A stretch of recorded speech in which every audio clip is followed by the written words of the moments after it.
Hello guys, welcome to PHP tutorial series. Guys, आज इस lecture के इनसाइट हम समझेंगे कि पीएचपी क्या है। गाइस, अगर आप पीएचपी सीखना स्टार्ट कर रहे हैं तो प्लीज़ इस लेक्चर को आप लास्ट मोमेंट तक वॉच करें, क्योंकि इस लेक्चर के इनसाइट में आपको पीएचपी के बारे में पूरा इन्फॉर्मेशन स्टेप बाय स्टेप समझाने वाला हूँ। तो चलिए फटाफट इस लेक्चर को शुरू करते हैं। गाइस, सबसे पहले बात करते हैं कि पीएचपी क्या है।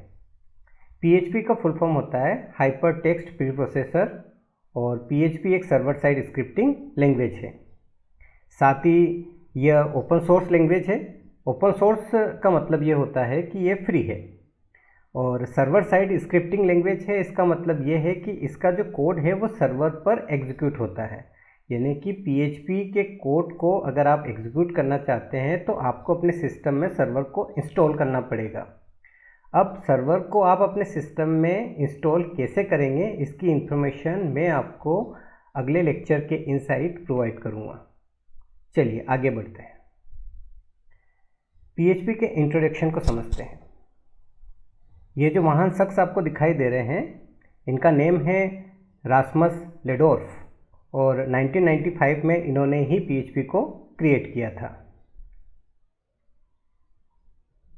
पीएचपी को जब क्रिएट किया गया तब सबसे पहले इसका जो नेम था वो पर्सनल होम पेज था, और आज हम इसे हाइपर टेक्स्ट प्री प्रोसेसर के नेम से जानते हैं। पीएचपी का यूज़ डायनेमिक वेबसाइट बनाने के लिए किया जाता है। अब आपके सामने ये सवाल है कि डायनेमिक वेबसाइट क्या होती है। देखिए, डायनेमिक वेबसाइट ऐसी वेबसाइट को कहते हैं जिनमें हम एट ए टाइम चेंज कर सकते हैं, यानी कि ऐसी वेबसाइट जो डेटाबेस के साथ कनेक्ट होती है और जिनमें हम एट ए टाइम चेंज कर सकते हैं। जैसे कि फेसबुक में अगर आप अपने प्रोफाइल इमेज को चेंज करते हैं तो वो एट ए टाइम चेंज हो जाता है, और उसी टाइम पर उसे कोई भी कहीं से भी देख सकता है।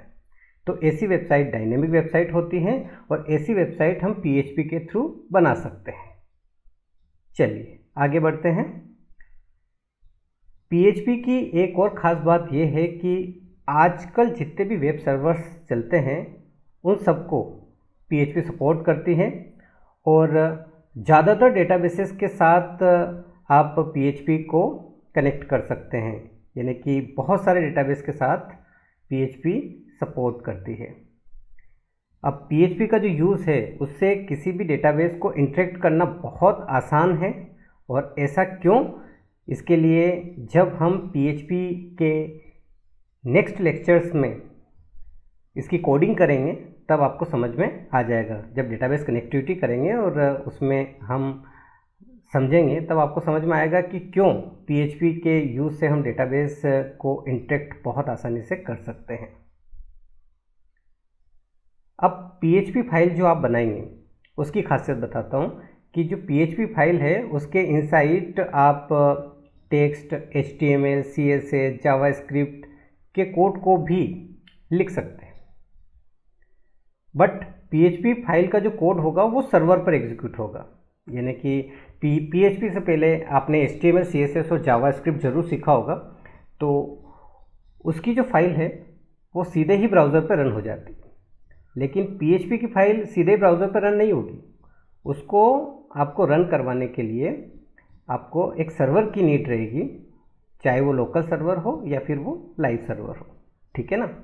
तो पीएचपी की फाइल को रन करने के लिए आपको अपने सिस्टम में किसी एक सर्वर को इंस्टॉल करना ही पड़ेगा।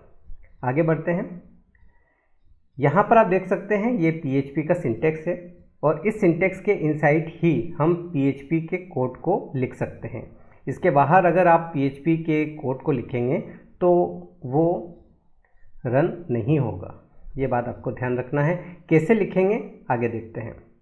यहाँ पर आप देख सकते हैं, ये यहाँ पर आप देख रहे हैं, ये पीएचपी जो स्क्रिप्टिंग लैंग्वेज है उसकी स्क्रिप्ट का ओपनिंग पार्ट है और ये क्लोजिंग पार्ट है, और बीच में आपने एक स्टेटमेंट लिखा है जिसमें आपने इको फंक्शन यूज़ किया हुआ है, और एक स्ट्रिंग लिखा है हेलो कोडेश।